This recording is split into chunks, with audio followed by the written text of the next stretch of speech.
வாட்டி காஸ்கோ போயிருந்த டைமில் என்ட்ரன்ஸில் ரிட்டர்ன் வரக்கூடியவங்கெல்லாம் நிறைய பேர் வந்து பேன் வச்சுருந்தாங்க. என்னடா இது ஆளாளுக்கு பேன்லாம் தூக்கிட்டு போகிறாங்க அப்படின்னு உள்ளே போய் பார்க்கும்போது தான் ஒரு க்ரேஸியான டீல் போட்டிருந்தாங்க. இந்த 3 பேனும் வந்து $24.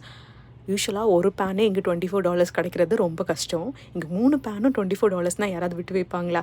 என்கிட்ட இருந்த நான்ஸ்டிக் பேனுமே கொஞ்சம் டேமேஜ் ஆகக்கூடிய கண்டிஷனில் தான் இருக்குது. ஸோ எப்படியும் அதை தூக்கி போட வேண்டியது தான். அதனால் இந்த டீலில் இப்போவுமே வாங்கி வச்சுப்போம் அப்படின்னு வாங்கிட்டேன்.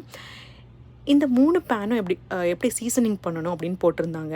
For best result. Already seasoning ஆகிருக்கும், பட் இன்னொரு பெஸ்ட் ரிசல்ட்டுக்காக எப்படி யூஸ் பண்ணணும்னு போட்டிருந்தாங்க.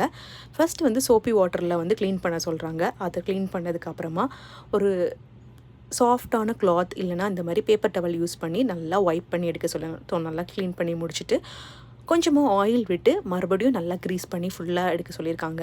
நானும் எல்லாம் ஆயிலெலாம் விட்டு அப்படியே வச்சுட்டேன் கொஞ்சம் நேரத்துக்கு. இது வந்து ஒரு நல்ல டீலாக தான் இருக்கும்னு எனக்கு தோணுது. ப்ளஸ் வந்து என்ன போட்டிருந்தாங்கன்னா அந்த இன்ஸ்ட்ரக்ஷன்லேயே ஒரு சிலருக்கு வந்து ஷிப்மெண்ட் பண்ணும்போது பின்னாடி பேக்கில் வந்து கவர் வந்து ப்ரொடெக்ஷனுக்கு போட்டிருப்பாங்க. அதை ரிமூவ் பண்ணிக்கோங்கன்னு. ஆனால் எனக்கு அந்த மாதிரி கவரோ லேபிளோ எதுவுமே இல்லை. அதனால் எல்லாம்